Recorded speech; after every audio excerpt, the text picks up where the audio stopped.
All right, hello, and welcome to the live stream. So today we are drawing Turok, the son of stone, versus a Tyrannosaurus Rex. So I've already got a pre-sketch done here. I'm just going to show a little bit on how I got to that point here.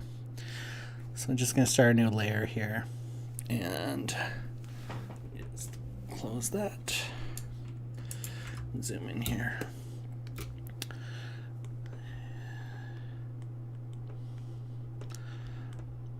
All right, so for Turok jumping here, so basically I just start with circles, start with the head there, and I knew I wanted a really dynamic pose. So what I tend to do is I knew that his chest would have to be up, kind of covering his neckline. So I got this kind of shape going on. And I also knew that the chest is going to be pulled back as he's going to be taking a big swing with something. I wasn't sure what I was going to use, but I think a spear is going to work the best.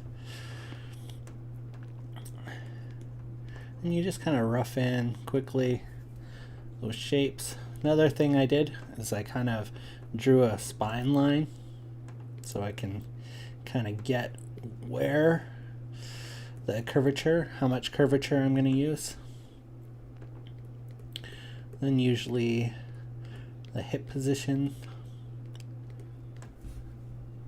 and start doing the leg positions. So with that, you kind of get an idea of how I built these guys.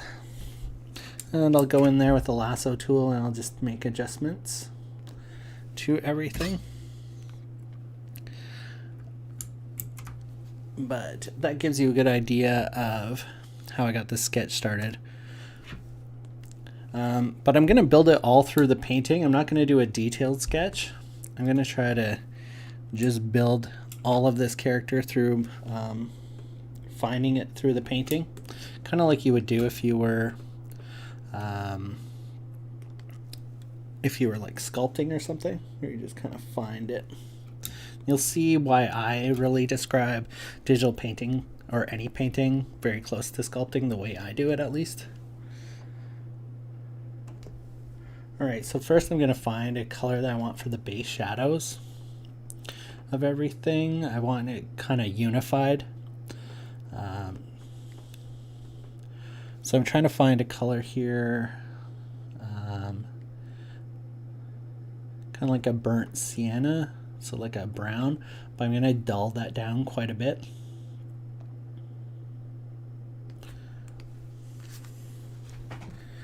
Now, this is probably the first time I've ever digitally painted in this program, Clip Studio Paint.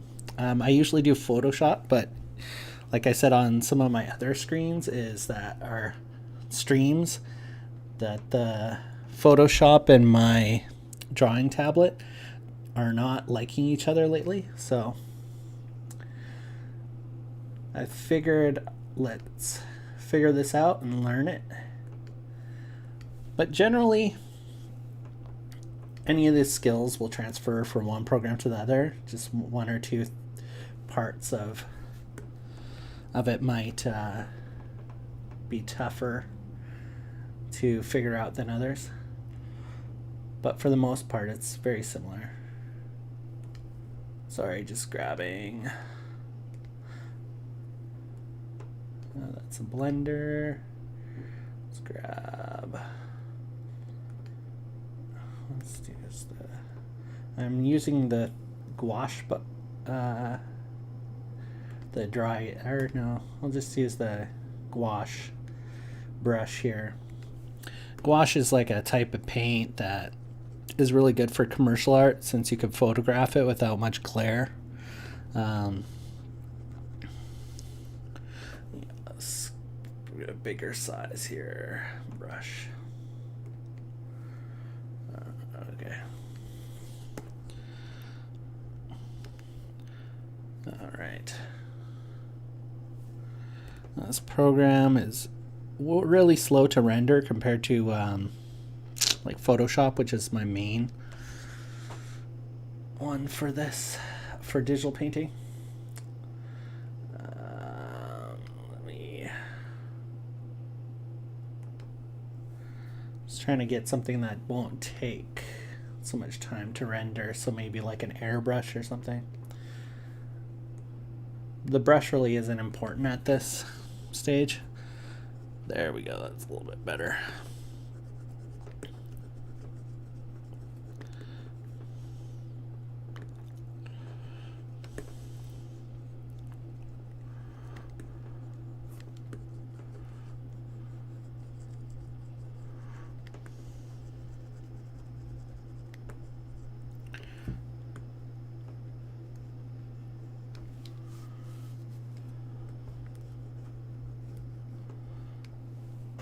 I'm just gonna grab a solid brush here, India ink brush, maybe one of the larger ones. I could just use the lasso tool, that's better.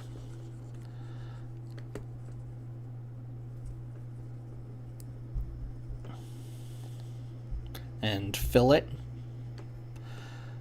but I like using actually painting it.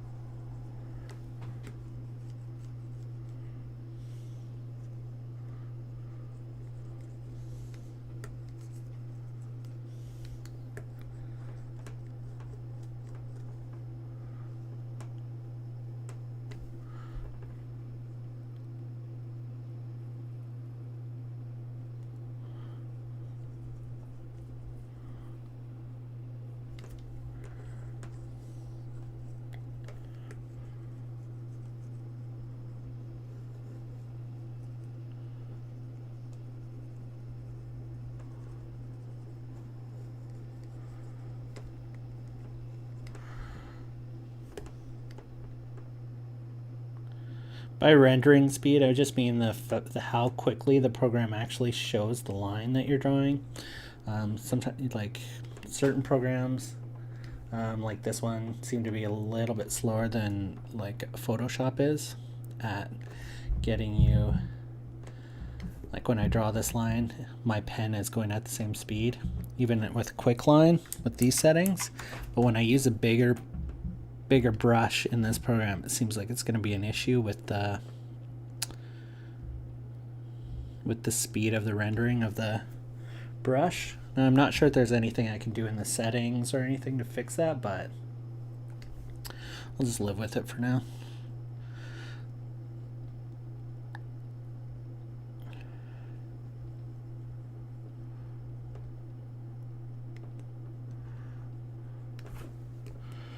It's not that important at this stage. Kind of just flatting everything is a term that's used a lot in like comic books for like digital coloring. You'll usually grab a bunch of flat, kind of what I'm doing now. You want to fill kind of the areas with kind of your shadow color, and then usually you'll work lighter up from that. But not all the time. Some people use like a medium tone for the flats, and then they'll do a layer on top of shadow and a layer on top of highlight. Just personal preference, really.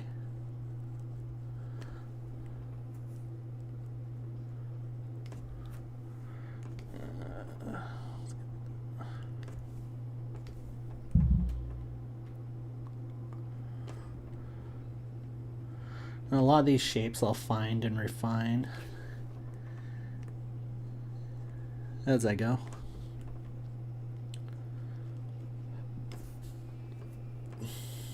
I know that some people prefer to work all in one layer and not with only one brush, but it's good for learning like your basics and stuff, but I think you're kind of pigeonholing yourself to a look after that.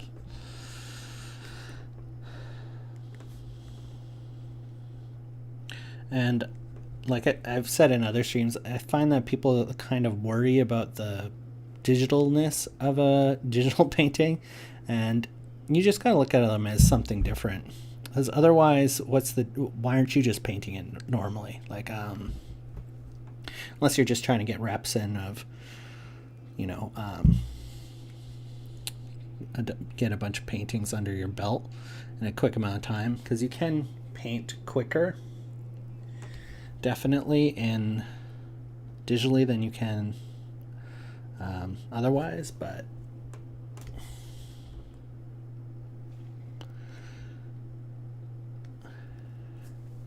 I think people get hung up on these things where they're trying to make it look exactly like an organic like watercolor painting that you would paint with watercolors, and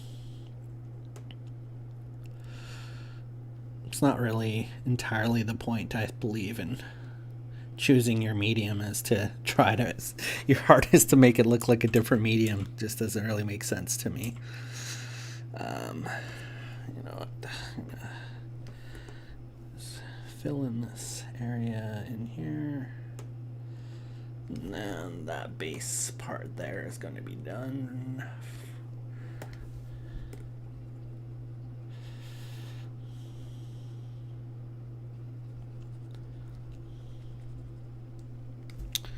I'm gonna start a different layer here. I'm just gonna grab kind of a sky color I'm gonna go with here.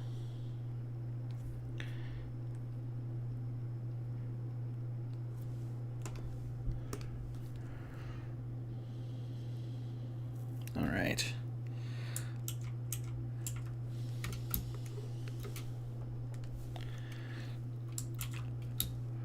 So that gives you an idea of just kind of like what I'm going to do with the flats, because there's not going to, like, you could make each of these slightly a different color, but I want some cohesion between them all, because like I believe that the shadow areas in these should all be similar tone.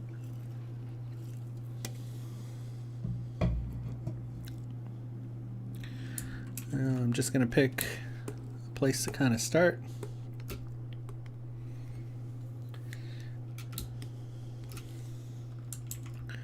And I'm going to start building some shapes and highlights.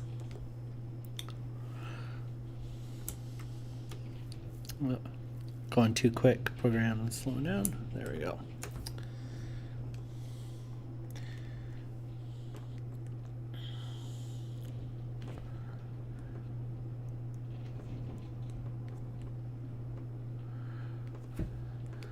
Don't get too caught up too in your color value a little too much, because you can always edit that later with like a hue saturation thing if you want to fine tune it. If it's not exactly what you want to get ballpark it in the area of the colors you want.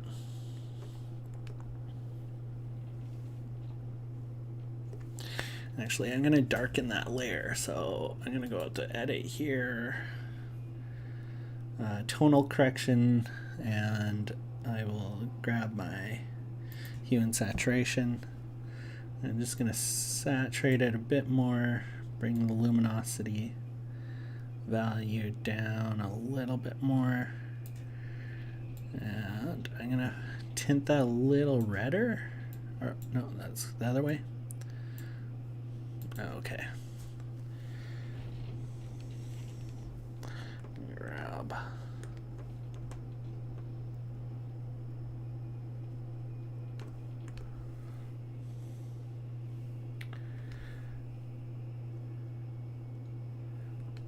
Now I'm gonna grab kind of more of the gouache brush again, but I'm hoping with the smaller brush size I'm not gonna have the slowdown problems I was having there with it.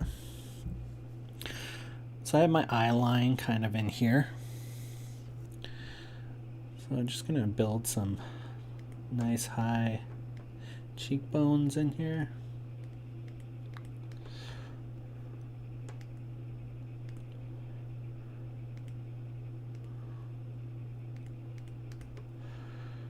And kind of go in for the brow line there.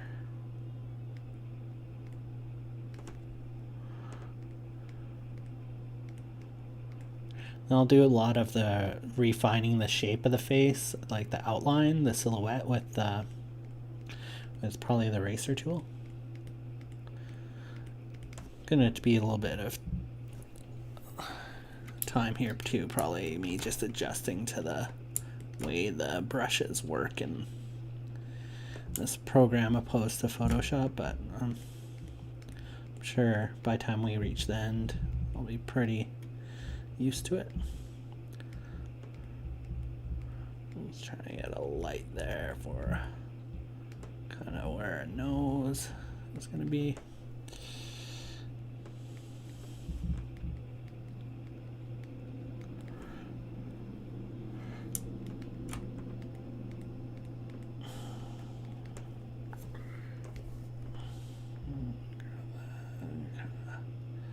Refine that shape down a little bit.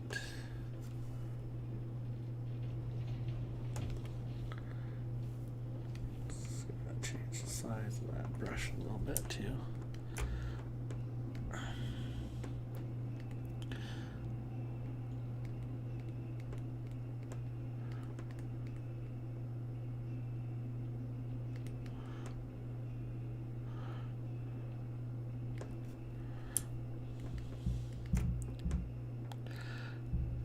I figure light-wise is kind of coming probably this direction.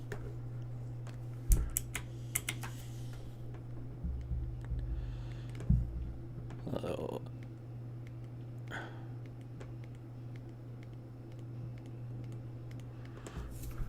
just going to turn off the sketch layer there. Bring that down in opacity.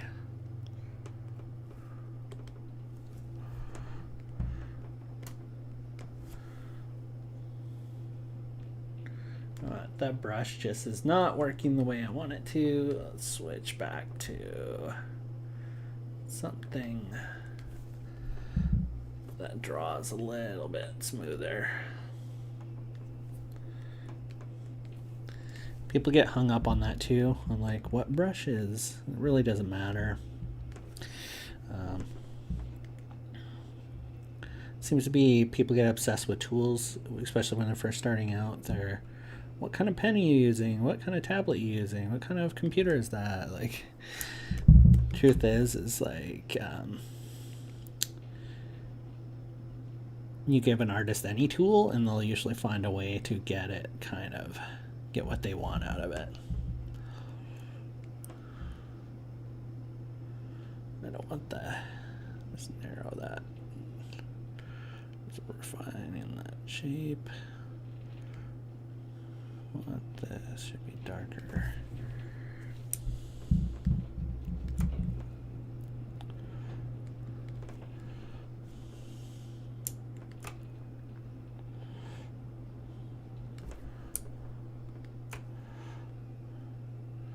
I don't know.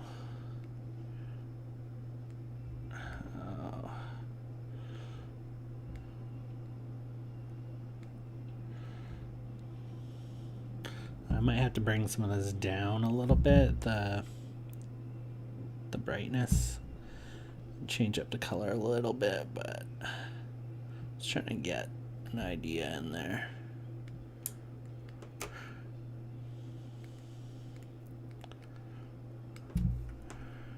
I don't know if I want kind of like a more of an open mouth there.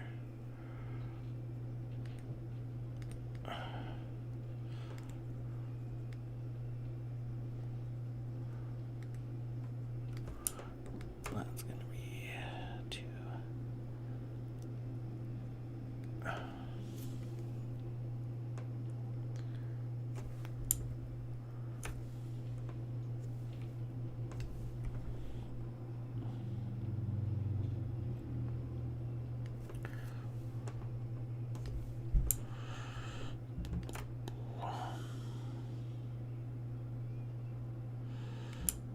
Come on, give me a lighter color. There we go.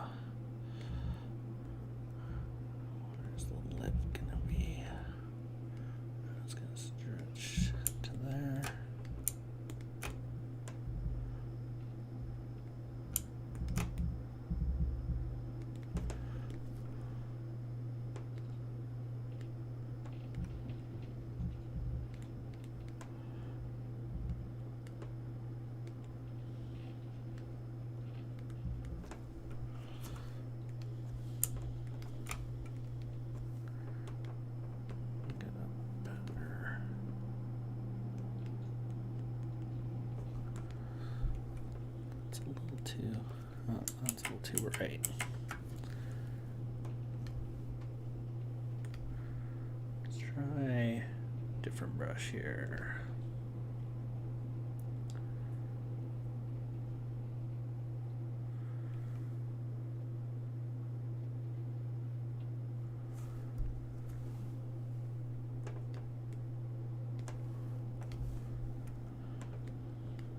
Ooh, don't like that.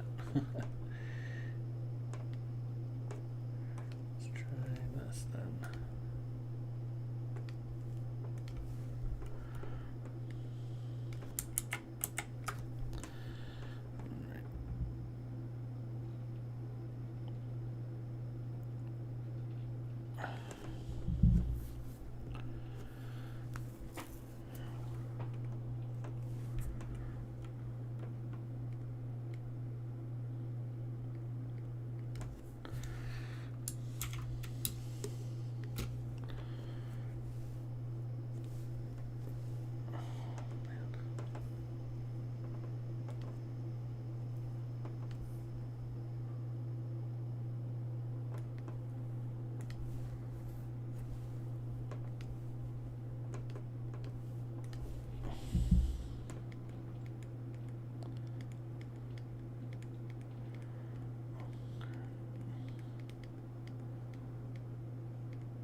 A little softer of a brush than I want, but I think just for getting this stuff in here, I'm getting kind of a smoother value than I was getting through with the other one.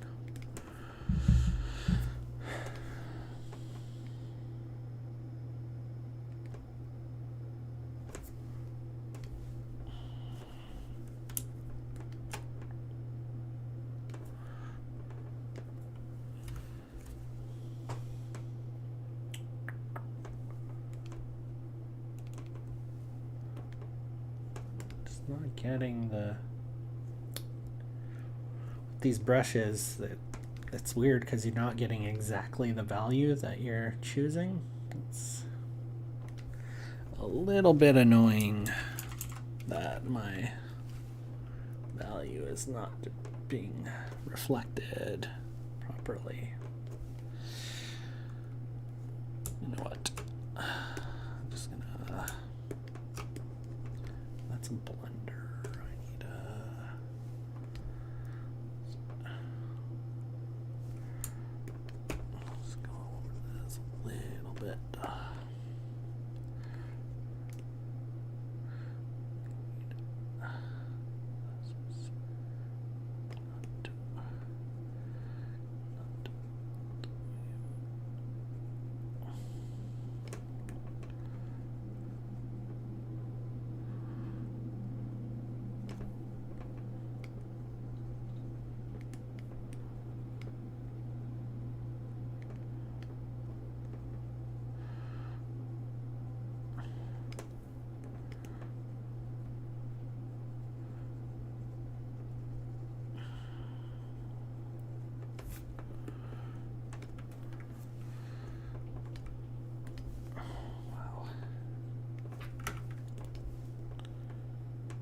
Kind of starting a little bit from scratch, trying to get this to behave more the way I would like it to. I guess that's what I said is a little bit going to be a little bit of a learning process for me using this program, but we'll figure it out soon enough.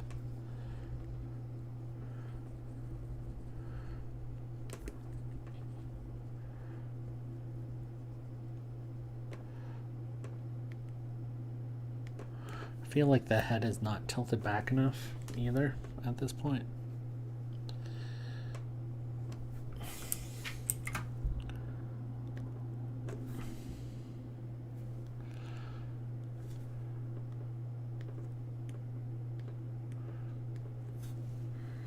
I think that will probably be better.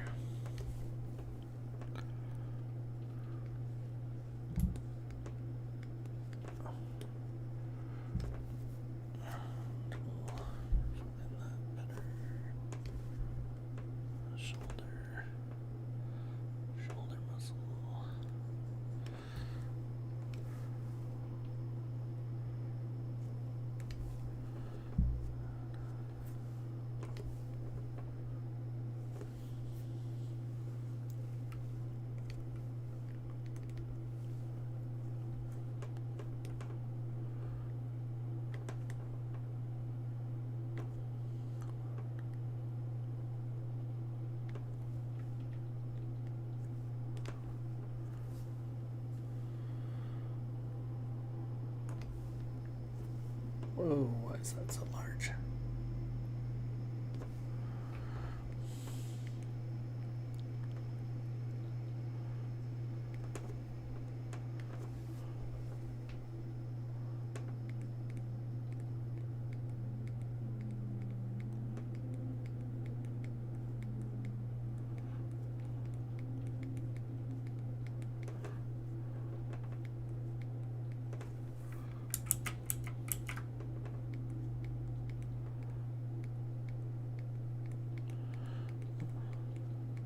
This brush is a lot better. For me, at least. It's just the lighter ink brush, actually. In this program.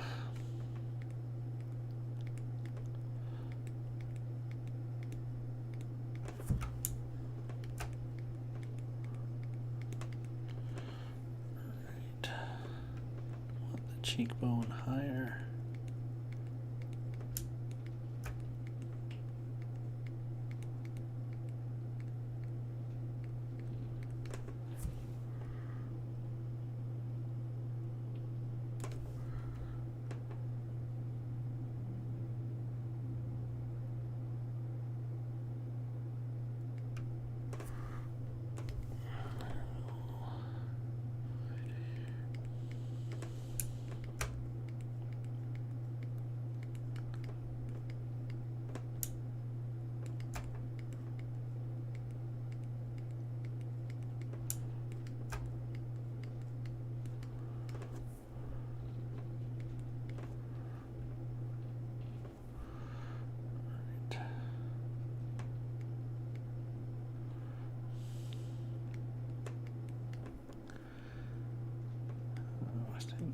Chin. I'm just gonna grab a darker tone here.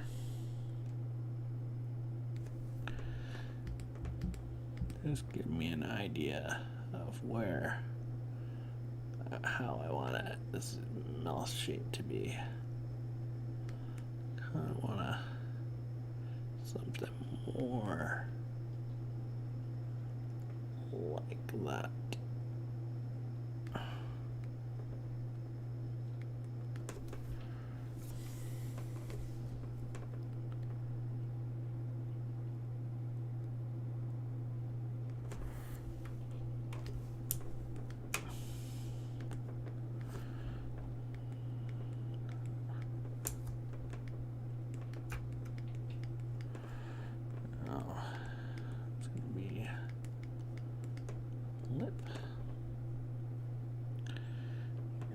Some light hitting that side.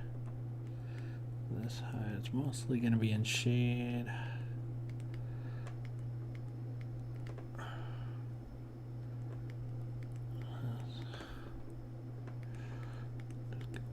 A little bit of light on that side.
Okay.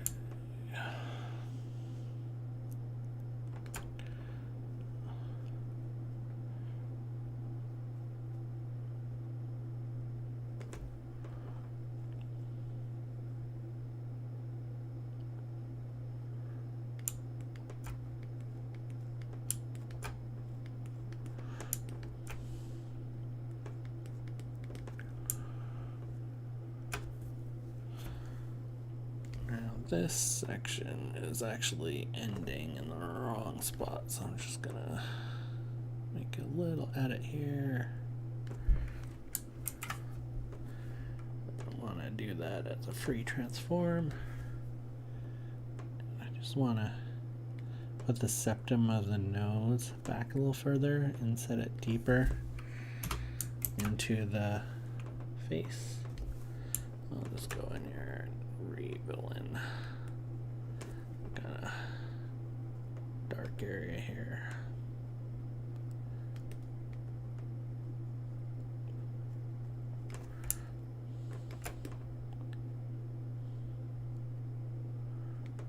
I like this brush better, but it still isn't quite what I'm used to in the Photoshop. But it's getting there.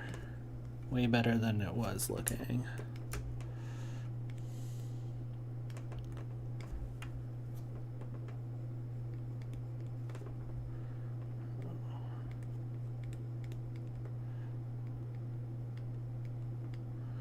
Define the shape of the nose a little bit better there. This lip angle, upper lip angle.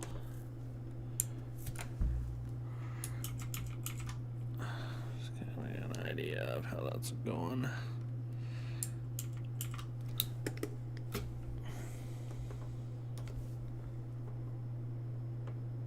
Oops, don't need to take that much.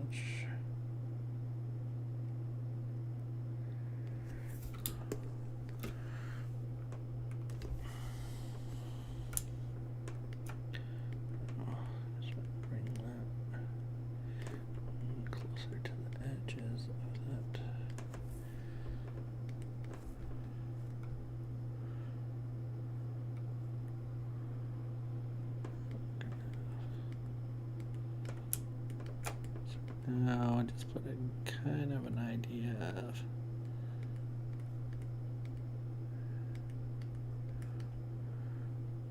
where some teeth will be eventually. And I want to just get in here and grab this jaw. I'm just going to edit it just a bit.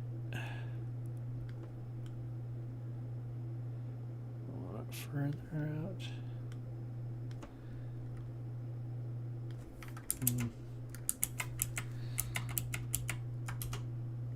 You know what? Just gonna leave it for now. Get some more tone in there first. Get more of the shape worked out.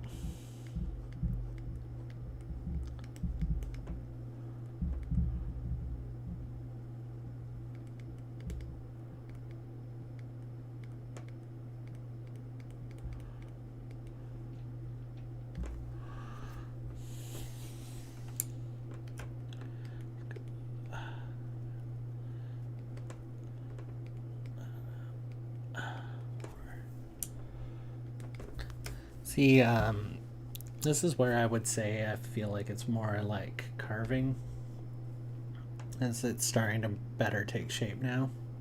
You can kind of see like you're kind of just pulling stuff out of the, or cut it, think of it as almost like cutting into the clay. You're just kind of getting, oh, that's way too small. Just kind of getting the basic 3D shapes out of there.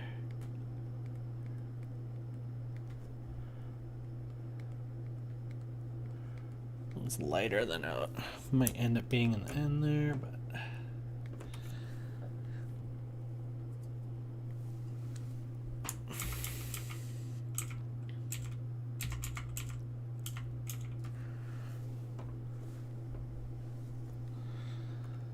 just going to start building a little bit of, building a little bit of this too.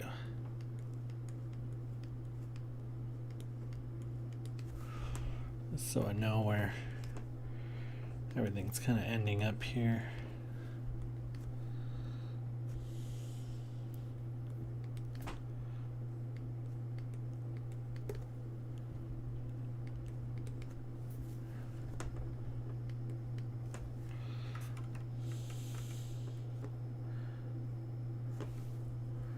Just need a little bit smaller brush again.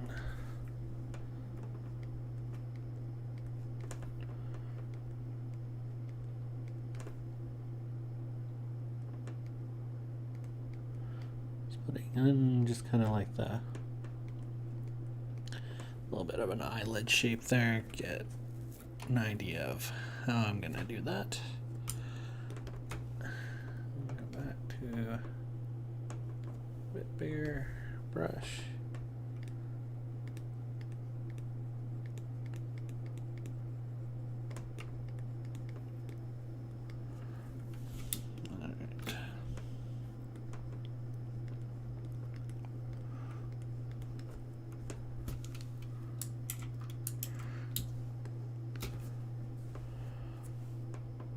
Okay, he's got massive forearms here. Just cut those back a little bit.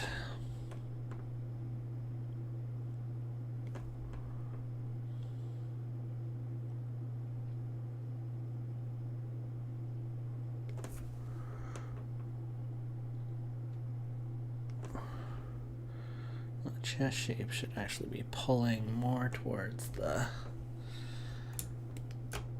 where the shoulder ends here.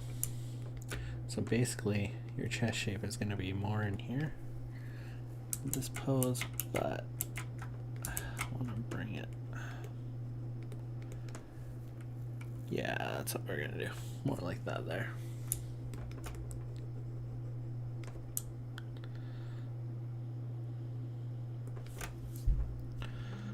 Let's bring this kind of back.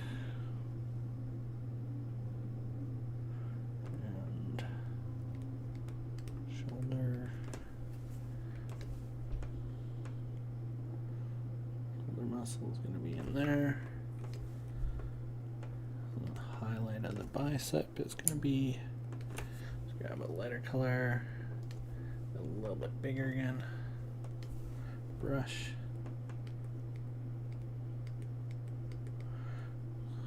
Highlight on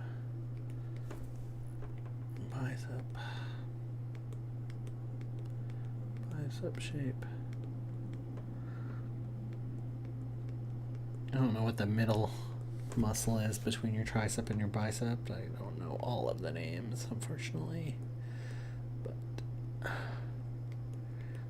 trust me, there's like a little. A lot of people, like if you're doing like hammer curls and stuff, that's what you're exercising, not the head of your bicep, but kind of like this in between your tricep and your bicep muscle.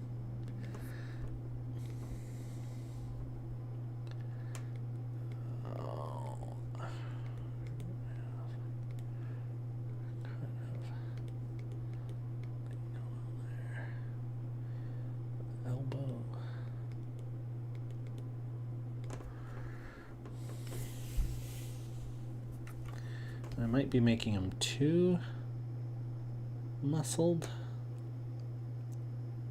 Might bring that back a little bit. Because Turok, well, he's a big guy. I don't think he's like Arnold Schwarzenegger big. At least not in my version, I guess. He's not going to be Arnold Schwarzenegger big.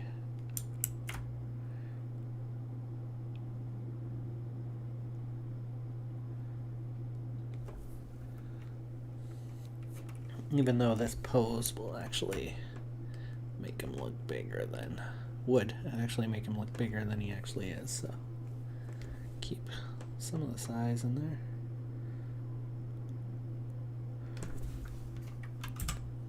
Sometimes I'll just use that to refine that line a little bit.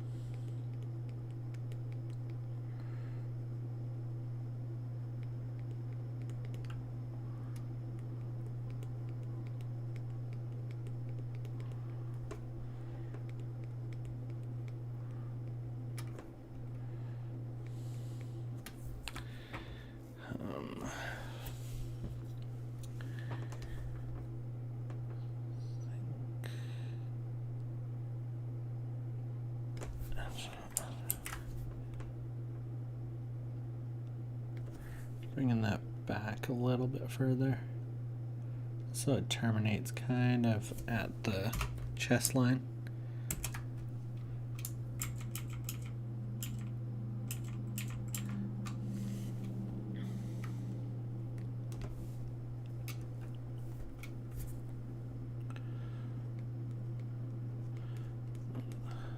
Where its clavicle area would be.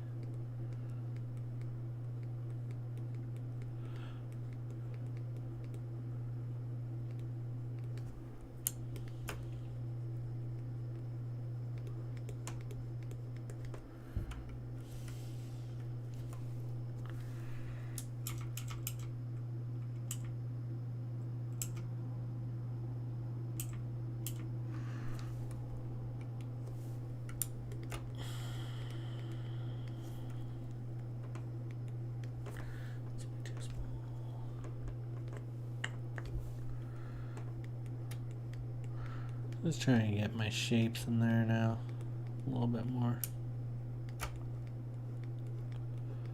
My 3D shapes.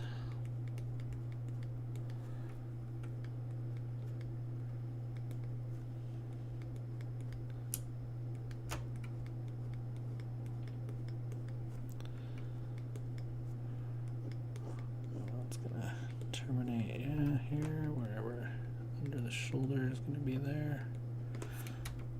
Now I think this arm here actually may need to move a little. Yeah, so the shoulder is higher than the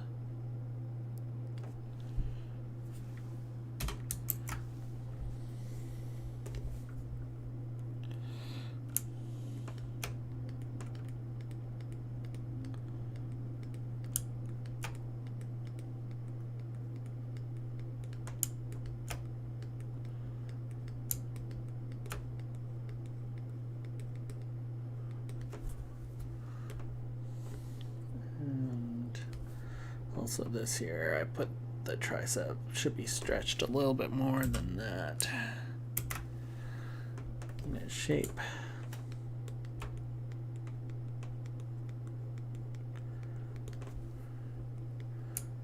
And shade it more here. I think the bicep will go down a little bit further before we get that here.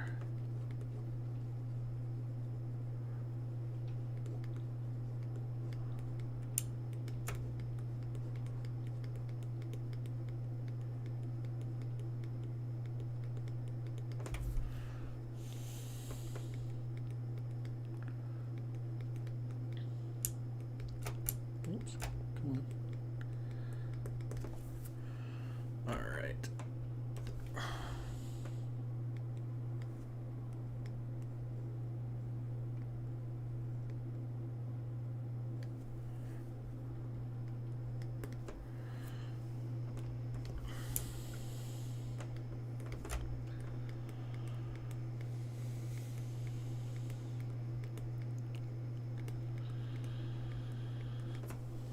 Bigger brush still.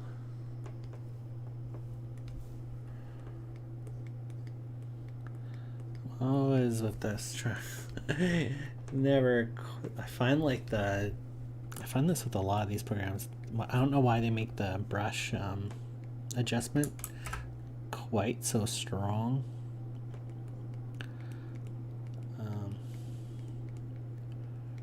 Like.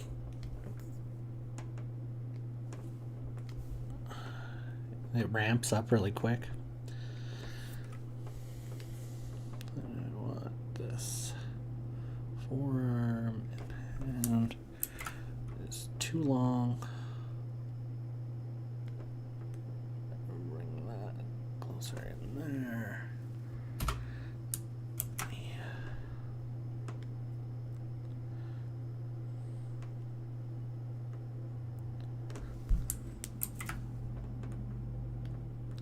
Don't be afraid to just move stuff around, make changes. That's kind of the beauty of working in a digital form. so that if you didn't nail it in your pre-sketch, you can always, even in real painting, real painting is more important, like obviously to try to nail it a little bit closer at the start. But even then, I've had paintings where traditional style paintings where I made massive changes to the stuff as I went along, positions of stuff and all that. It's one of the nice things about painting, unless you're doing like water painting or something, where it's not totally destructive, as long as you're not putting on too much paint onto the surface when you're doing traditional painting. You can usually kind of go over your spots and make the changes as need be.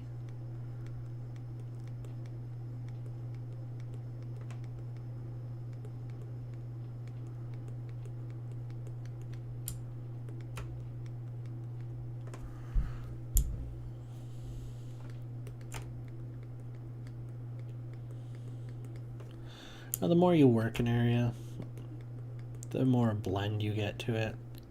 I know some people use like blending specific brushes, but you know, then you do get that kind of more digital look. But if that's what you like, then feel free, go ahead. But I don't often use it. Watch, by the end I'll be using it all the time. You never know. Say these things and then find yourself lying to yourself a little bit later. I never do that, and then it's like you watch the video back, oh yeah, I do it a lot.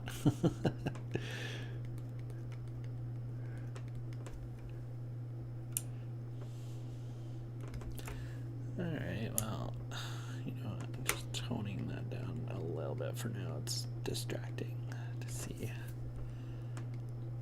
something look that out of place there.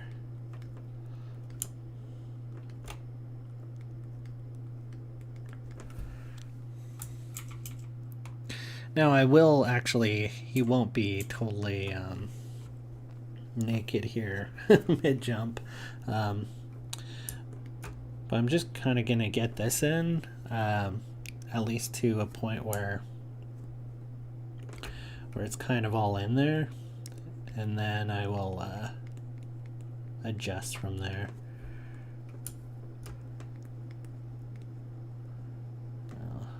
Point of highlight will probably be somewhere in there.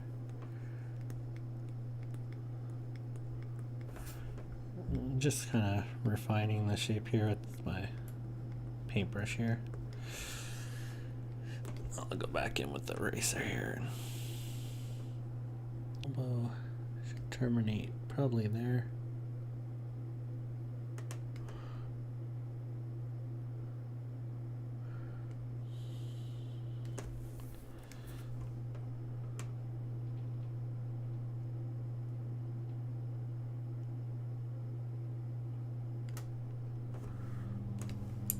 And if something goes against like the way you guys think or are used to doing it, you can try doing stuff my way, but if you've got a way that you're used to, you're not doing it wrong. There's no right or wrong.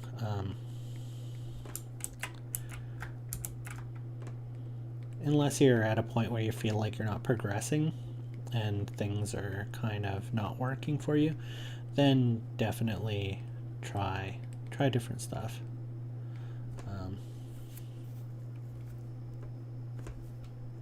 I think it's a big mistake though when people kind of, you get hard on yourself and you judge yourself by others and you're like, oh well, they must be doing it the right way, I must be doing it the wrong way, and it might not be that. It might just be the time and experience put in.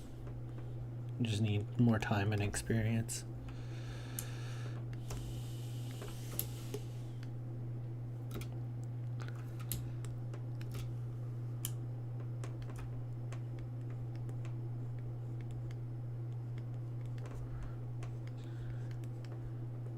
Just really roughing in, basically sketching in paint right now.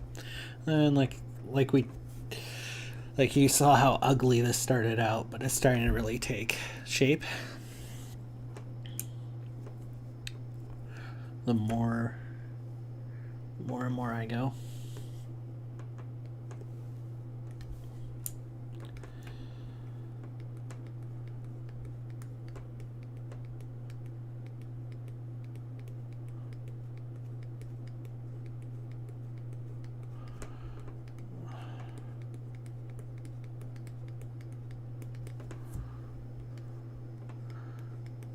Get the lats kind of in there.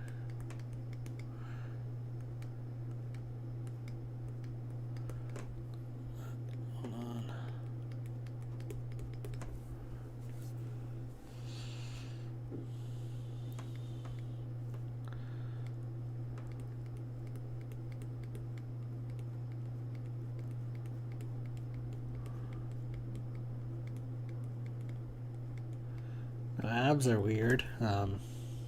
Everybody's abs kind of have different insertion points. Some people have really tight cropped. Some people have ones that are more slanted. More abs that slant this way instead of like a lot of the comic book abs. You'll see ab insertions kind of tighter like that, and then kind of down towards the pubic mound, but I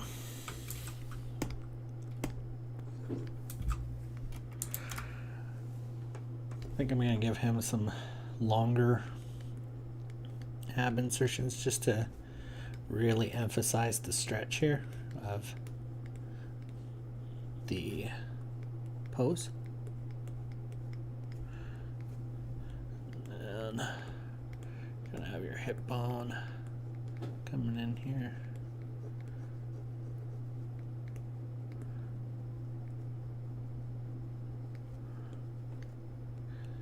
You kind of need to know enough about anatomy to kind of make you, just so you know basic shapes. I did that back in the day with, the reference I was using was like bodybuilding magazines and stuff like that. But you tend to get bodies that are so unrealistically proportioned, but like now with like the internet, you can find pretty much any kind of body type that you're looking to do. Get a good idea of the shapes of the muscle insertions and stuff. The body looks a little long, but I think we want that just for the pose. That's stretched out, extreme arch pose.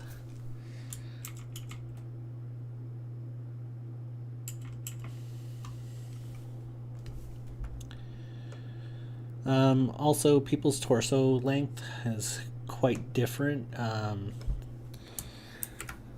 Some people they'll have like a longer arms than they have like torso. I don't know how to explain that completely, but here I'll just draw it. So some people's torso, like say this is your chest area, this is your kind of stomach area, and then here's your hip bones. Now on some people, they'll have arm length that usually terminates mid thigh, but you'll see a lot of like body types that actually have a longer torso where it's kind of right down by the hip.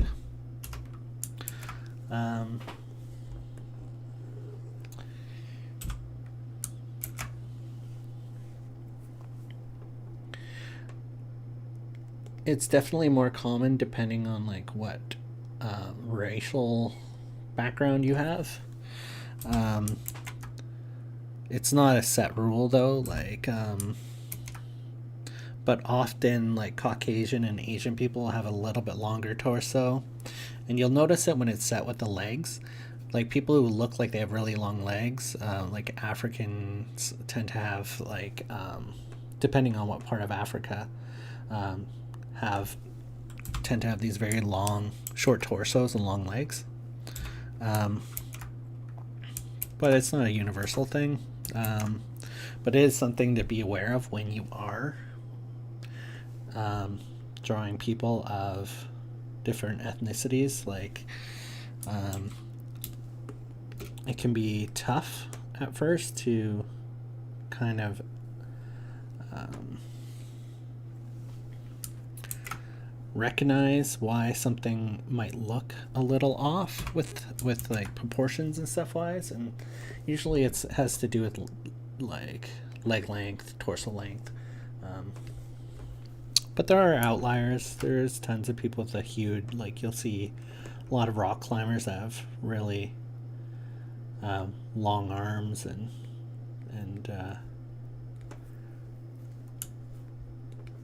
kind of a different torso length.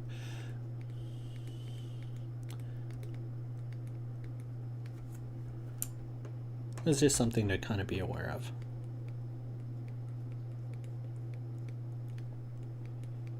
It's another thing where I found like the proportions of like that you get from like bodybuilding magazines are a little bit off because people are so large and wide that their torso length looks really short, and you tend to, or really long, and they have really short arms, and you get these people that kind of look really not realistic. So it's just something to really be aware of.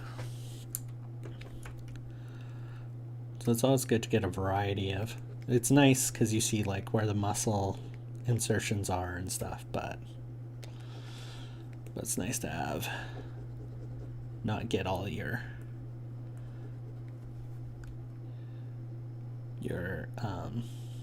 information from one source. The anatomy drawings are okay, but they are drawings, so you tend to also, they usually have like the fascia on them, so you don't see exactly where the muscles actually would be, had they not drawn had that part drawn in. By fascia I mean like you'll see they'll when they do the abs, you'll see like this big stuff in here that's just white, like beside the abs. This is all the fascia, and they tend to not, it just doesn't really line up with what you see on a person with their, like, once you put, layer of fat, layer of skin and all of that on a person, it just doesn't really line up quite the way it does in real life. At least that's what I find with a lot of the anatomy books and stuff like that.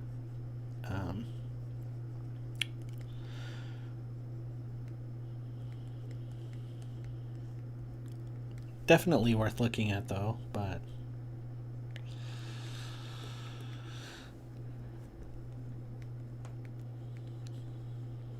like I said, you kind of need to use more than one source for a lot of this stuff. Well, and then you'll get locked into kind of all your guys kind of have the same look, which is fine if you're just doing like comics or something. You'll see like a guy like Jim Lee. He often has dudes with like these barrel chests, and they all kind of have a similar build to them.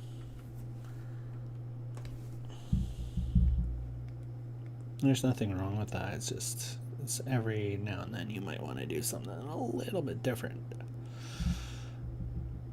And he does as well. It's not everybody. It's just there's a commonality in that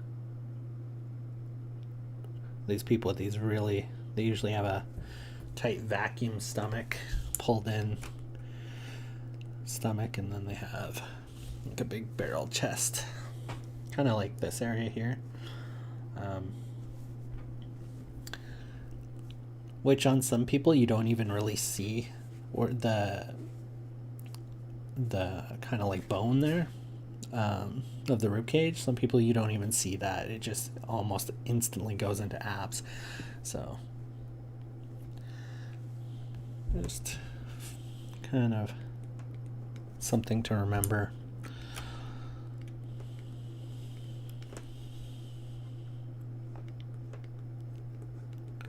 I don't think I'm bagging on Jim Lee or any of those guys, because they're fantastic artists. It's just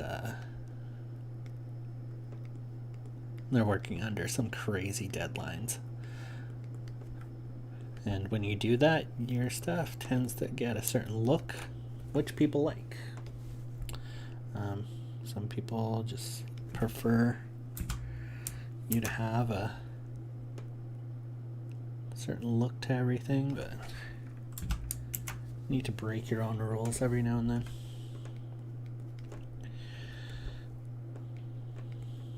Which they do.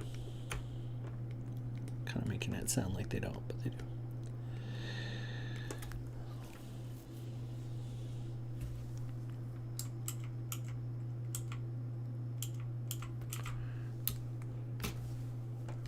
I'm not really liking the color tones in there, the skin tones I'm using. They're just a little dull.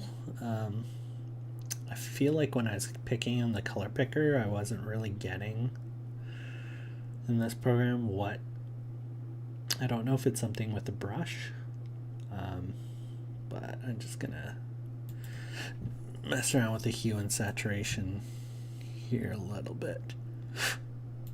I just want it a little bit warmer looking than that.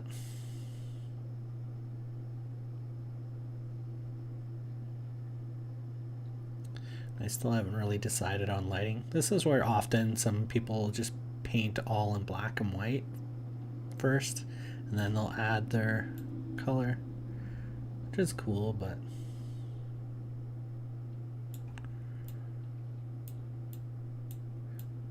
I like to kind of know a little bit of where I'm going first with it.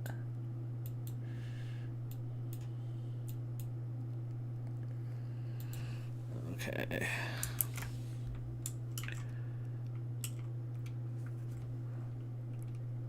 So he looks proper scary there, jumping off.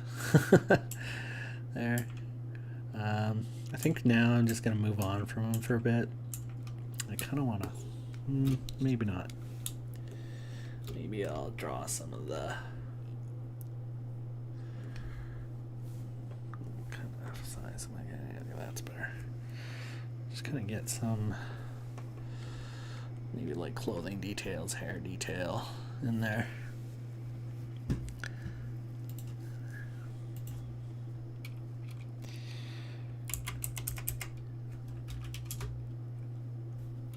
Just gonna look up some reference here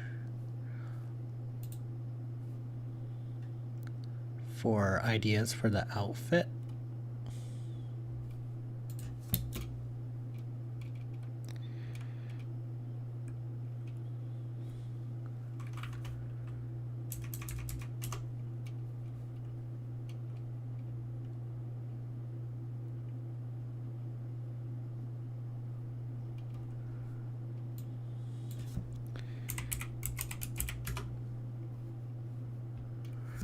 I think I want him kind of like a plains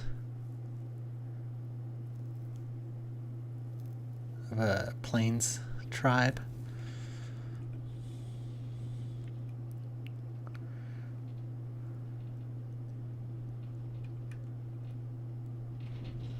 Now my background, my mother is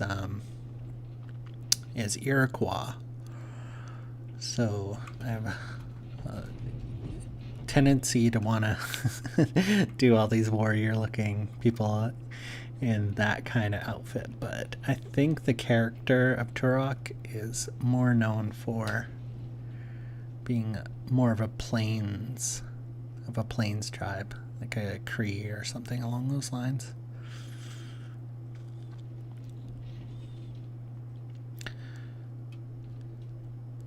I'm trying to find a photo I found the other day, but of course I'm having trouble finding it.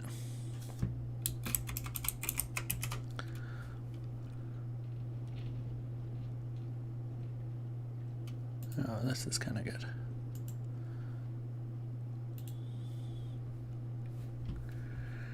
I think there's a tendency always to, like where this guy is at right now in this picture, to kind of just do them, the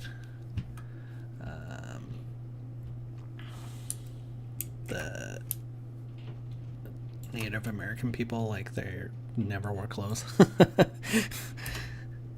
I try to avoid that in my own work here. Give them. That's more of a modern picture, but it gives me a kind of an idea of where I want to go with it. Now, it's not a historical picture, so it's probably a little bit more ornate than possibly in the actual time period. You know what? I'm gonna get rid of that one for now. I'm just gonna grab. This looks like something more in line with what traditionally Turok is known to kind of look like.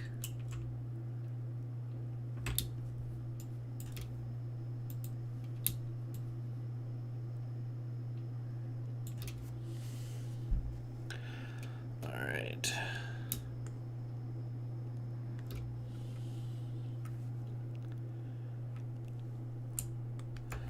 I'm just going to grab the darkest color here and start drawing in some, pretty much how I did the body, where I'm going to do the same kind of stuff here for the belt and everything here.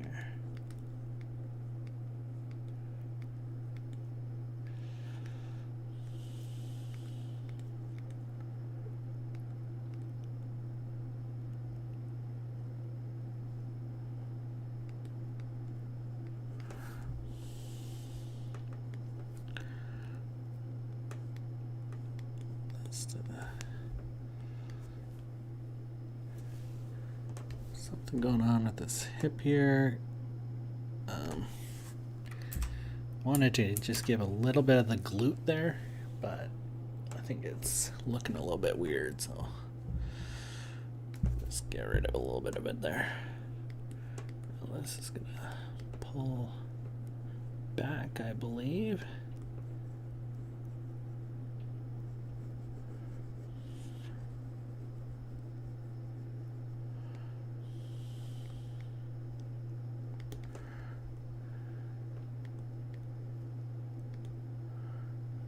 Showing up the other side there.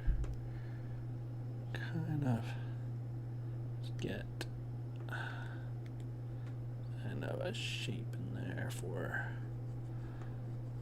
what's happening on the other side with it.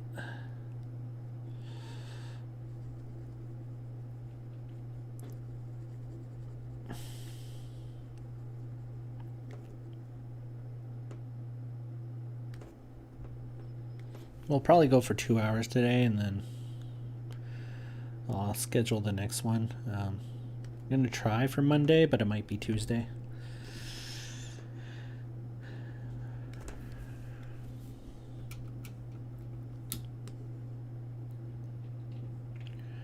Alright.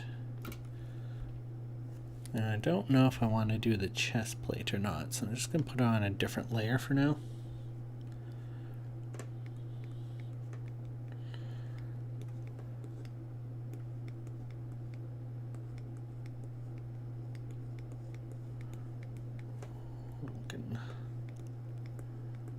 How would that go?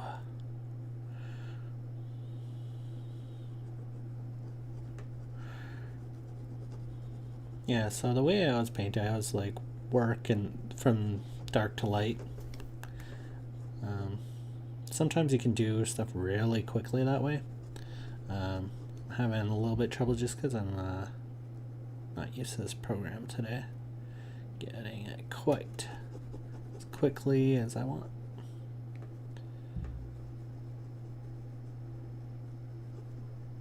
I'll bring that up to kind of a choker that's going to be in there, but not really visible.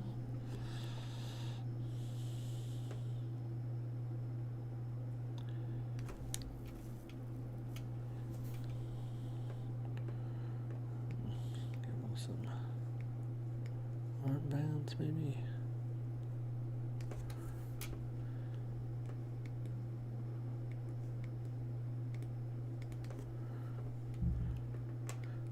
This point I'm just gonna put in kind of some hair too. I'm gonna look up reference for person with long hair jumping.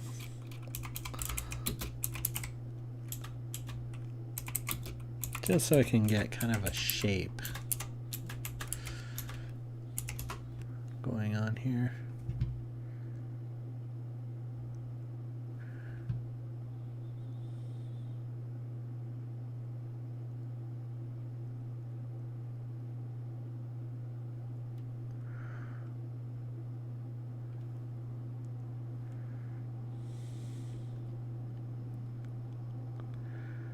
Of course, a lot of these are not jumping directionally. They're kind of jumping just straight up and down. I get kind of an idea here. I'm just going to leave that one on the other window there. It's nothing special. It's just of actually a little girl here jumping. Just because I want that long hair going. Even though it's tempting, just give him a mohawk, but that would not be traditional for that, for like a Plains tribe. Oh. And some of the hair reaches out over this way.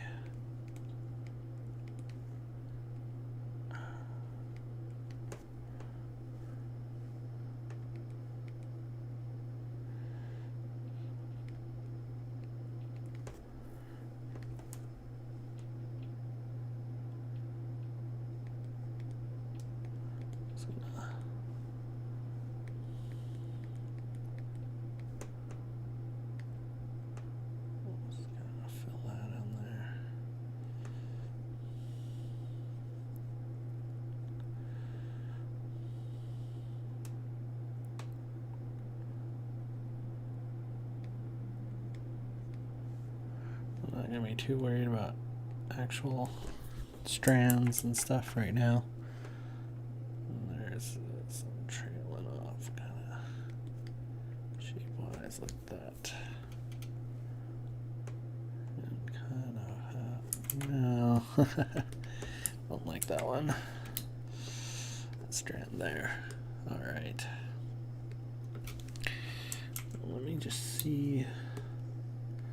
Now probably this is more like a dancing outfit, I think, with the feathers on the back there. It's not really it's more like ceremonial than I think you would use in battle there.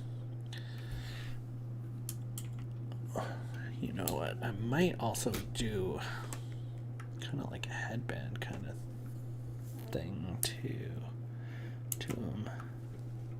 Oh, I'm not sure yet. It gives me some kind of idea. I want to put a feather somewhere too, but I have to figure that out. And then, yeah, we'll give him. I muscled up these legs. I'm just going to end up giving him some. Now that we got the leg shape, I can give him some actual leather chaps or pants here.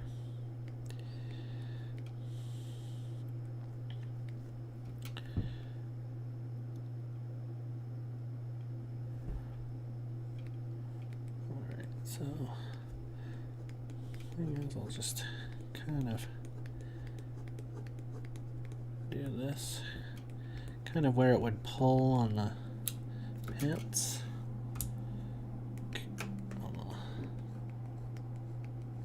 Chaps kind of thing there. And then where the creases are going to be there. Out to there. When you're doing pants and cloth and stuff, just want to be mostly aware of like the direction of where stuff would be pulling hard from, and that's kind of the direction. So it's not exactly along the muscle lines like you might think it would be. It's more where the fabric pulls.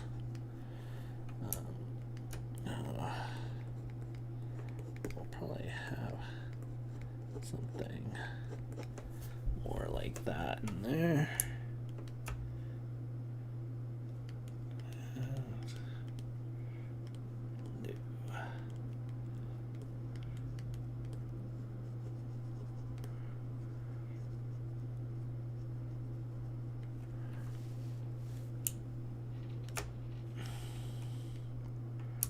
Where would this most likely pull?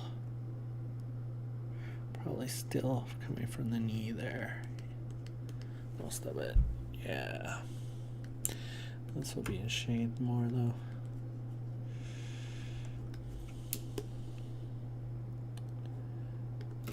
Yeah, and then I can always go in and detail those after.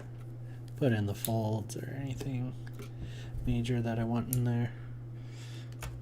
I'm just keeping it all kind of the same color that I use for the skin tone right now, but I'll probably change that later.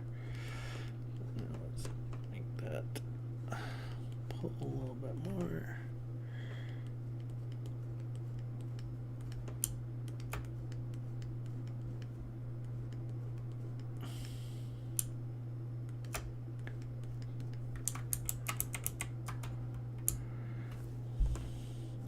I got this solid brush though. That's why I'm not getting any kind of tapering off of the color there.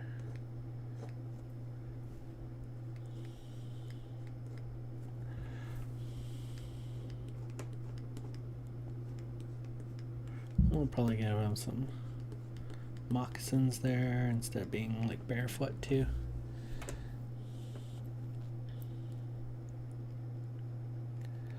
Just for now, I'm just gonna get kind of some lines in there, just so when I go to actually do it, I have a little bit of a guide of what's going on with it.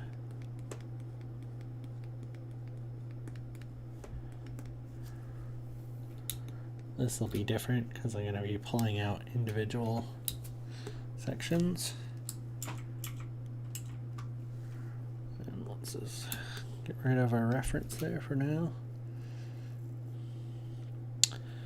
Now the problem I'm having here is, if you noticed, while this hip is forward, this one's back. It's a little small compared.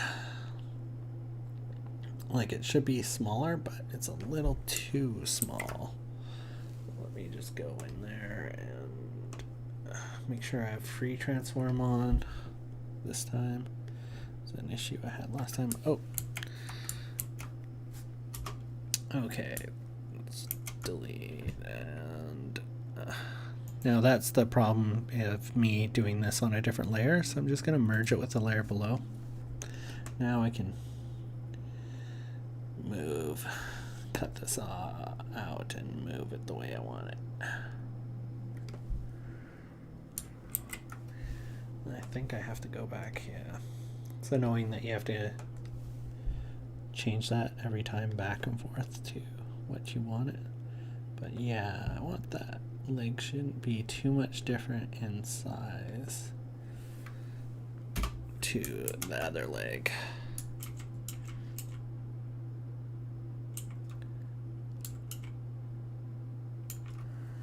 In fact, I might actually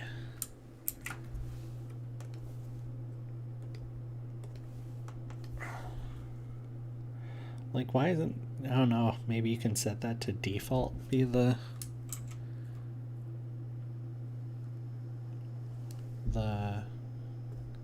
um, the default transform tool. I don't know, to have it default to those settings. I don't know. I'm sure there's probably a way to do that, but I'm not sure. It's a pain in the butt though that you have to change it back every time.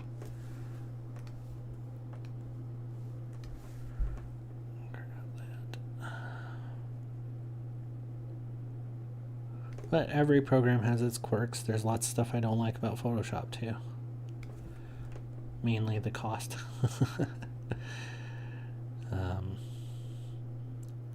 And it's funny because Photoshop was not meant, right, to be like a digital painting tool, but it's kind of gotten better at being one over the years, which makes it a little tough for all the competition. So I think like Corel Paint for years was kind of like the program made for doing digital painting and stuff, but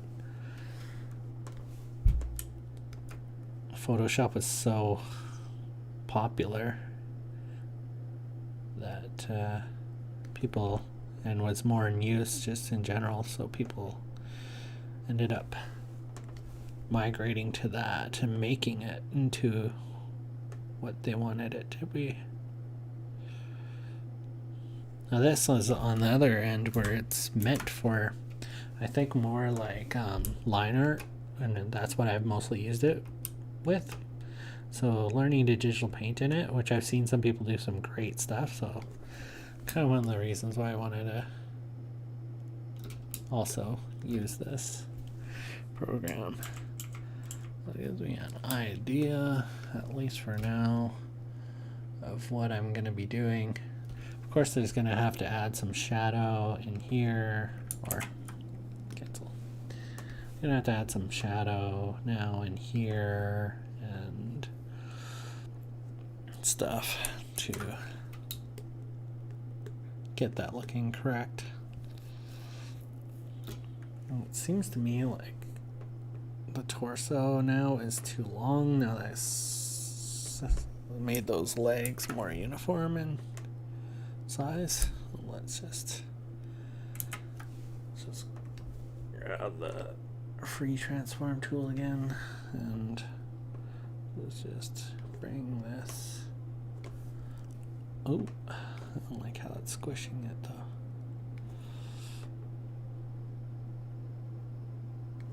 I will have to go back in there and make sure that's all good, but that's a lot better. His arm is still, the bicep is just gigantic. He's got like 26-inch arms here, so I'll probably just go in here and to free transform. And I'll just, that's better. That is a lot better.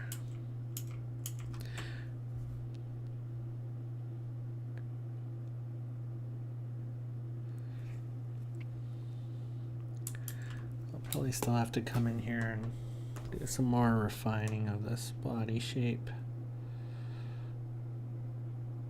so it more reflects the body type I'm going for here.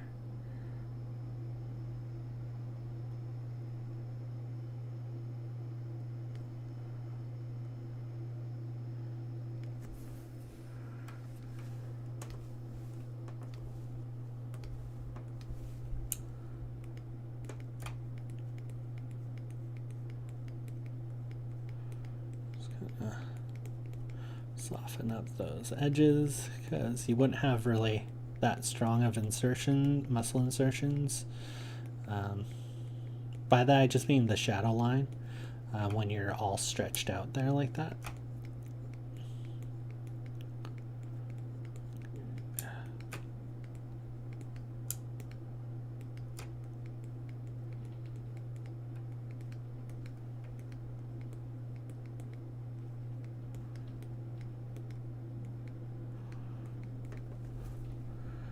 And kind of more hit my stride here on this program, thankfully. Definitely getting a better, clearer idea of what brushes to use and how to use them. Yeah, see, when you're zoomed in sometimes there, you'll make stuff a little too dark. It's always good to zoom out and see kind of more of the full piece.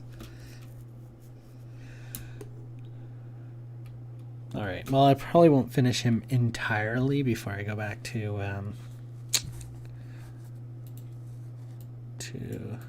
getting more of the stuff in here. Just kind of want a loose thing like that. Now, the dinosaur, the T-Rex, this will be different for me because I haven't really done much stuff of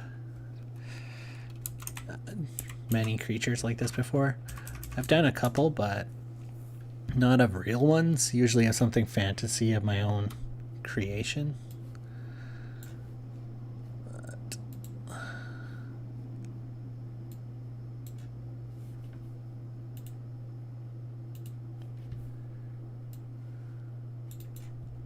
Oops.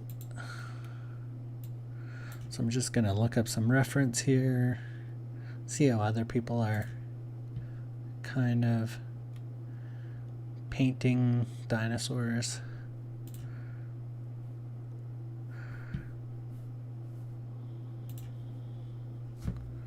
All right.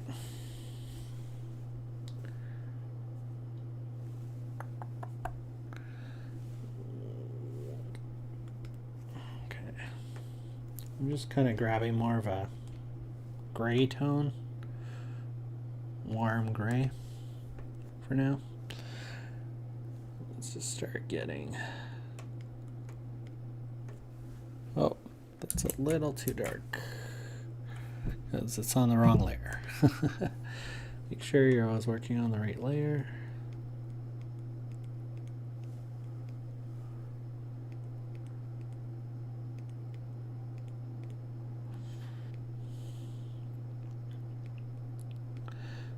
Scales in there.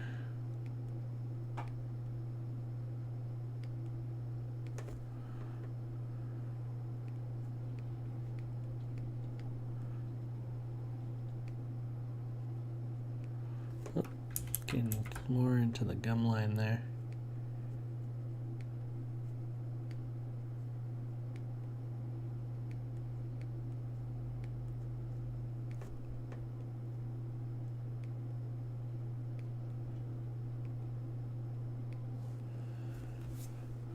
Just kind of doing the scales kind of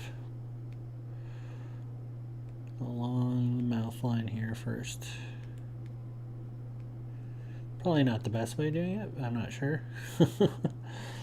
But we'll figure it out.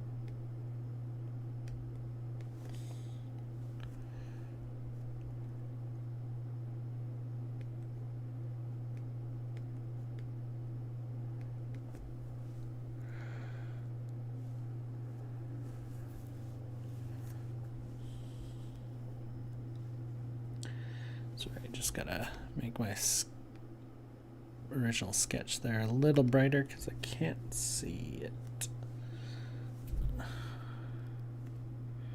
believe this goes going. No, I think it's going all the way up to there. Okay.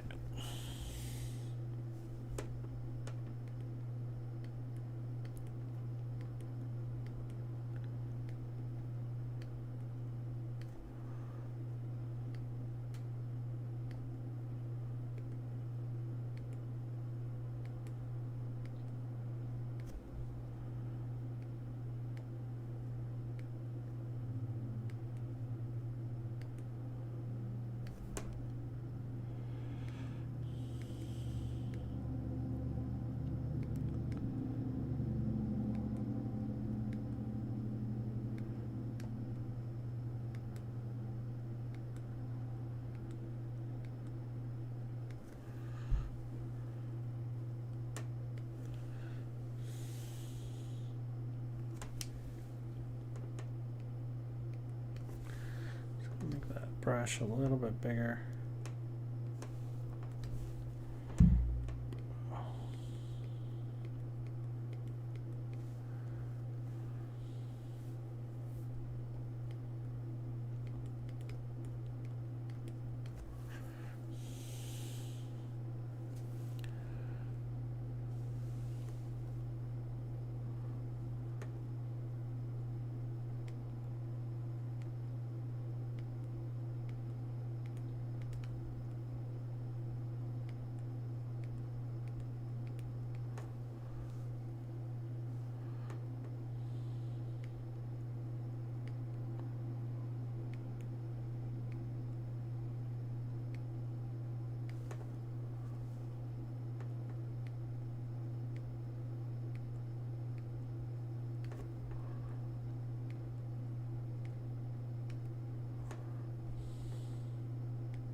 See if there's any other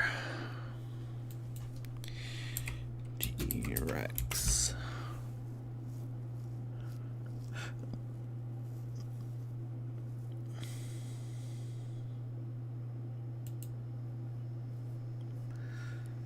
Like it's probably, this is usually not the way I would do it. Usually I'd get, I think I'm just got this idea of these scales too much in my head. I should be just doing the full shapes first, maybe.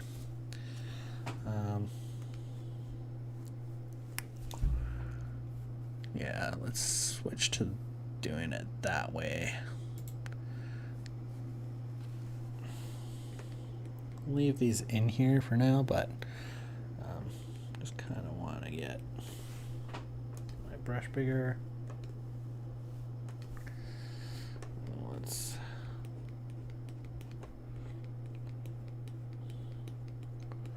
get that kind of going first.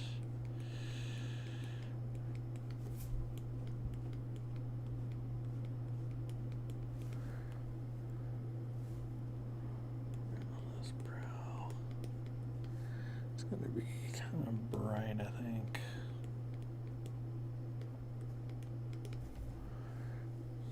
And just like a human, kind of like cheekbone, kind of highlight here.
That indication in there for now for the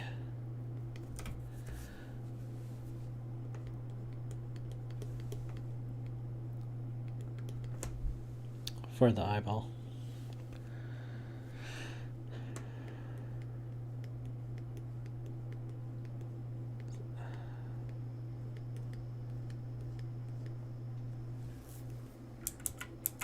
And keep that for now.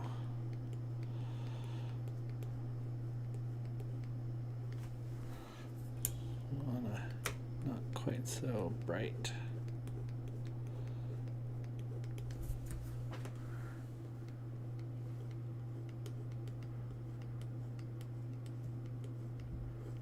Coming up from the jaw there.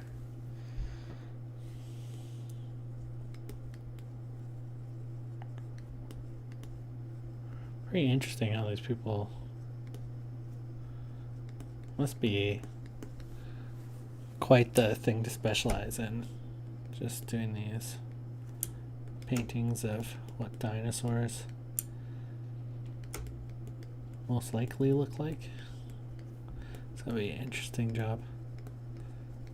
And you must develop like whole different set of techniques that other illustrators and painters don't use very often.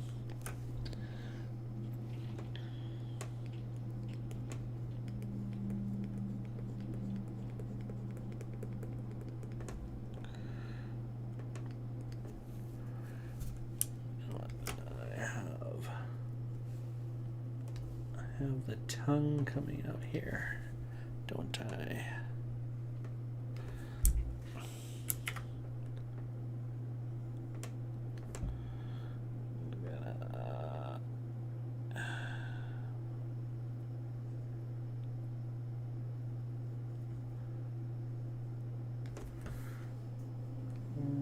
I'm gonna just fill that with the bucket tool this time.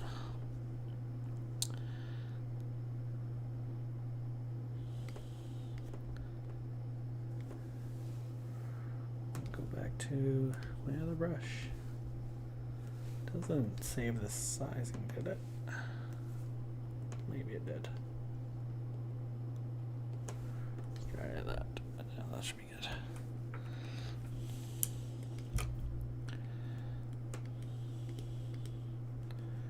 And I'll add the color to that after, probably more the way I want it. It's gonna probably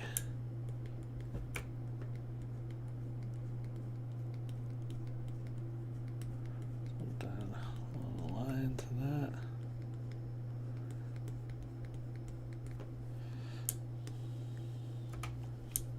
It's basically just sketching in kind of where the tone is gonna be.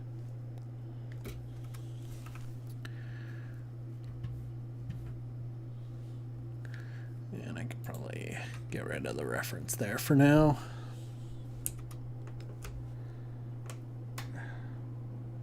I'll probably have kind of like a vein,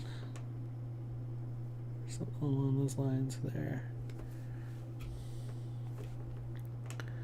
Now this area is going to be kind of where the ear whole part would be. Let's get a bigger brush again. Let's get that going.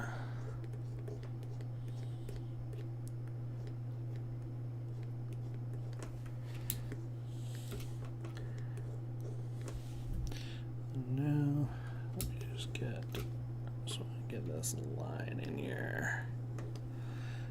That way I could turn off there. Turn that off a little bit. For now.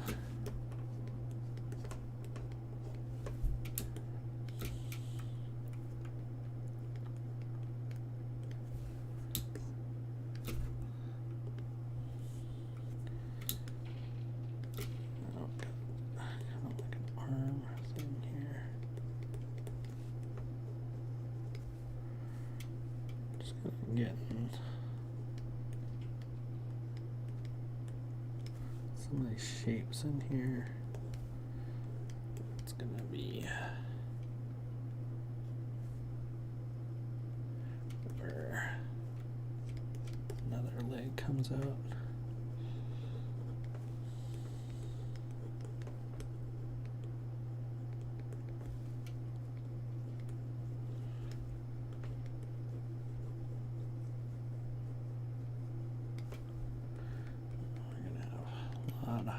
Coming off that and the leg in here. Now I can get rid of the sketch again. A better idea of what I'm working from. Work kind of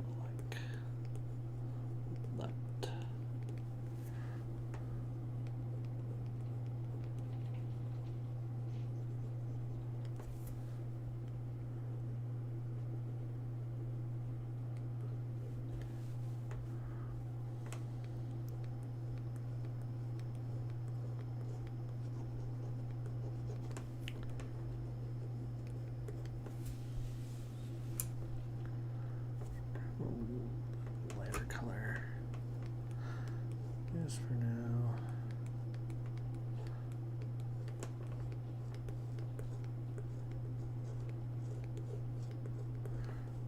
that's where the light is going to kind of come from there.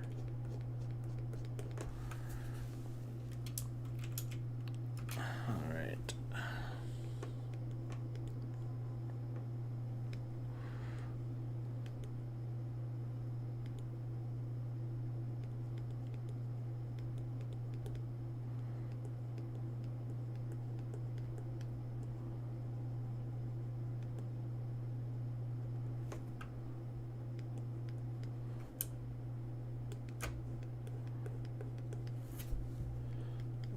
Darken that there. And this will be determined mostly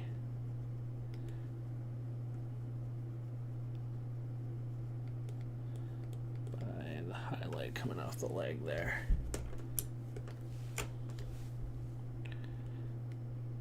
The claws kind of be up against the highlight from the leg.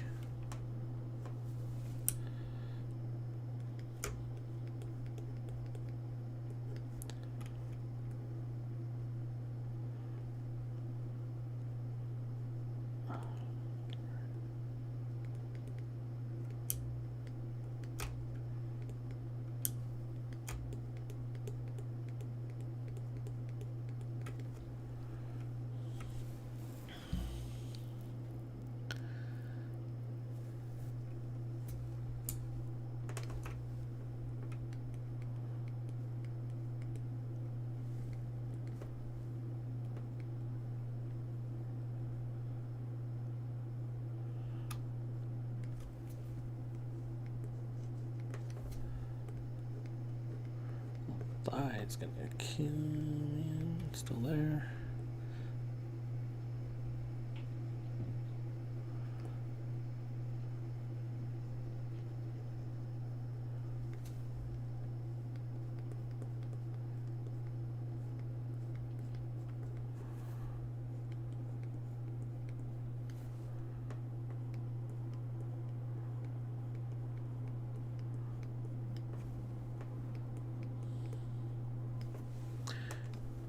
Brush.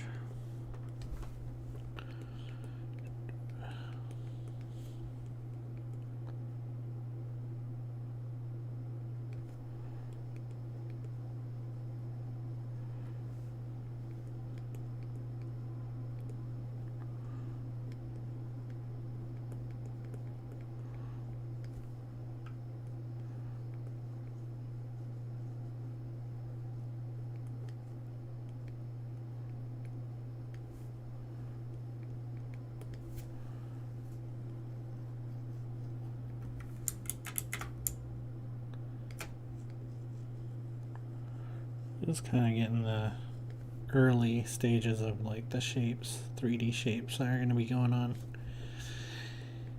in this dinosaur's body.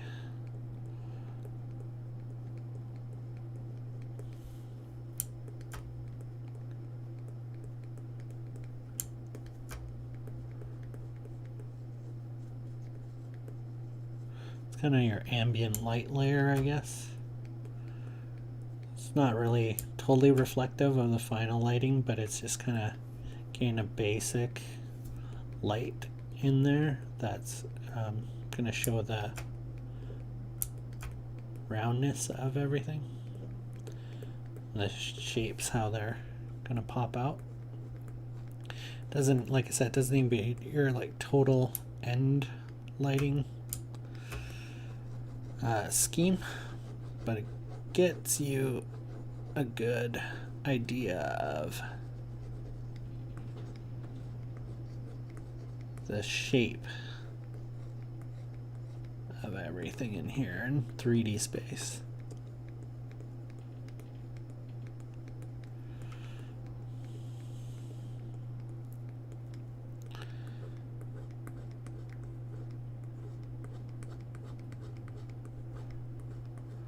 Not exactly sure how Tyrannosaurus Rex muscle, how his thigh muscles are there, but kind of give.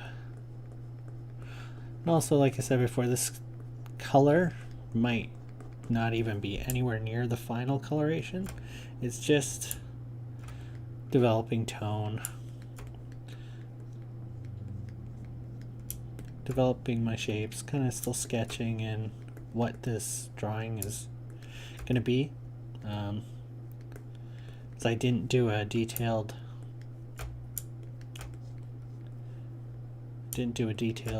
sketch.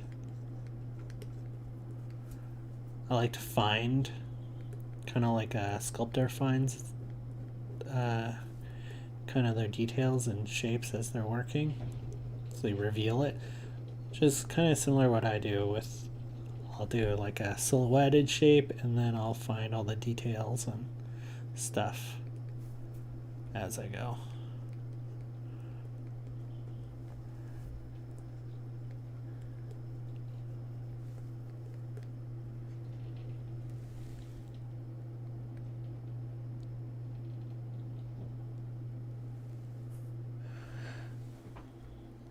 Can you create a logo for Taken BS podcast? Possibly. Just send me an email at inkpot.yt@gmail.com.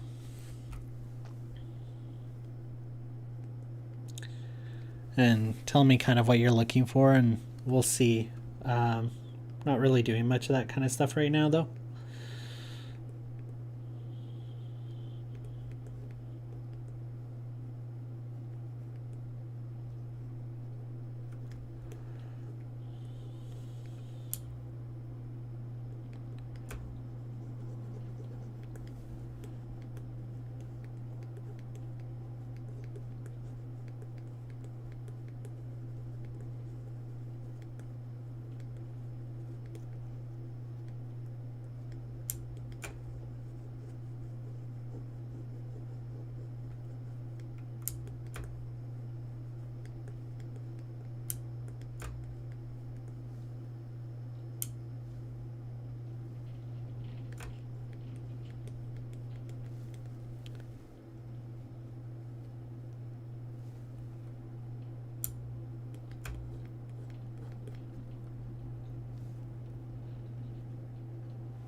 Yeah, sure, Brad. Just Facebook message me then. Yeah.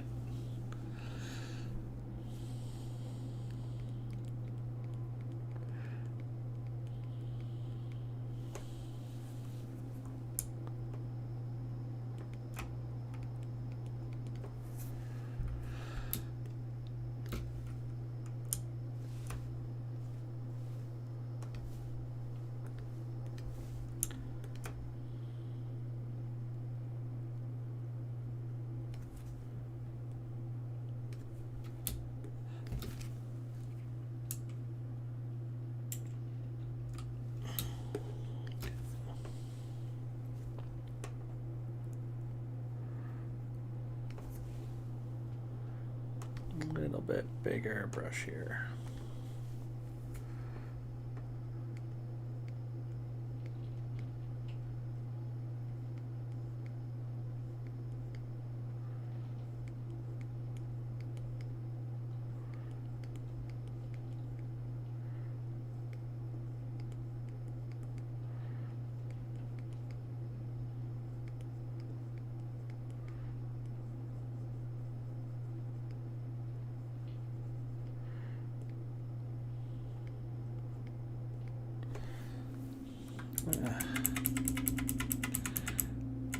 Really liking the look of those. Cancel that.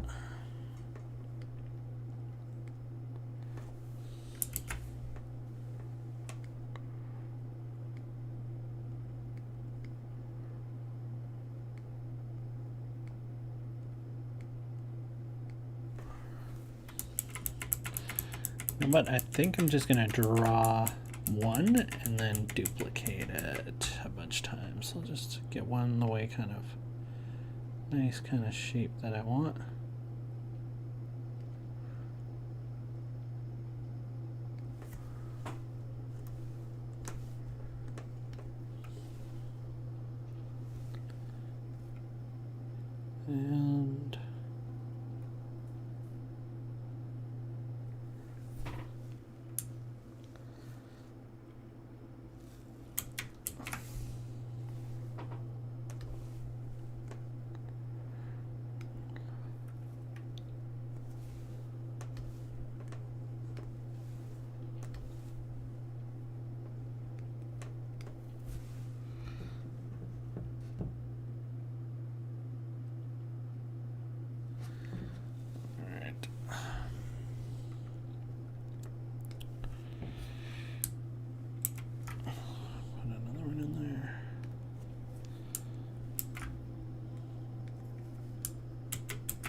Copy, paste. There we go. Paste.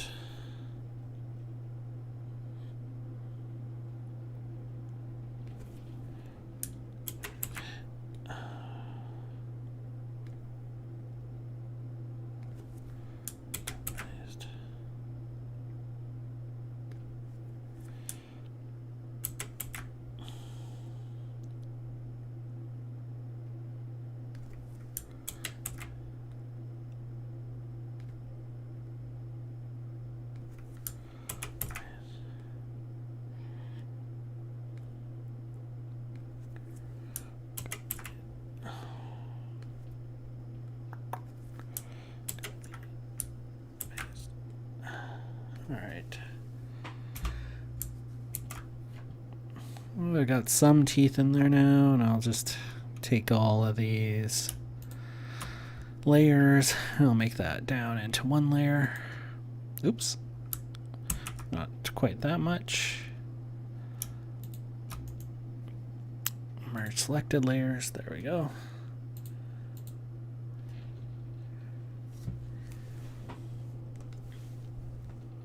Sorry, Aaron, I don't know if you're on here. I saw that you were trying to contact me, but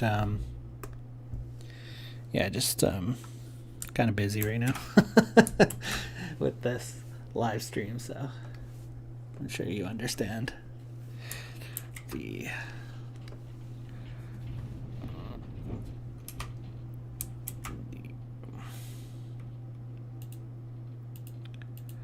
Okay, so let's delete that one.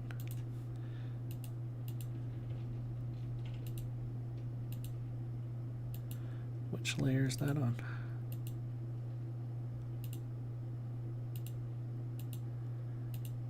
Very strange. Can't find out what layer that one's on. It's not on that layer. Oh, it's on the original layer. That's why. Okay.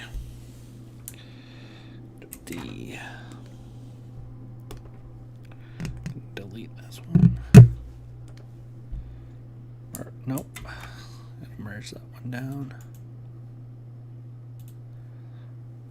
Copy paste. D.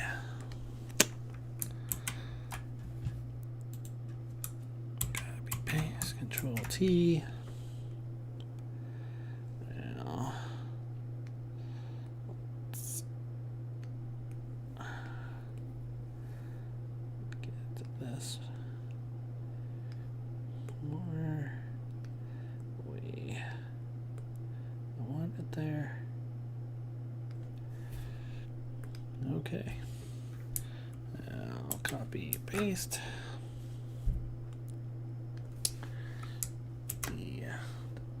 Deselect that there. Copy paste. Copy paste.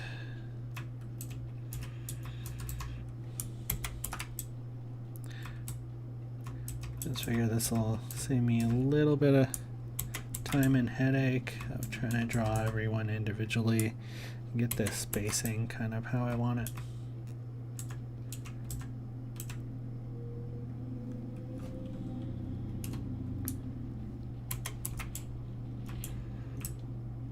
Yeah, there we go.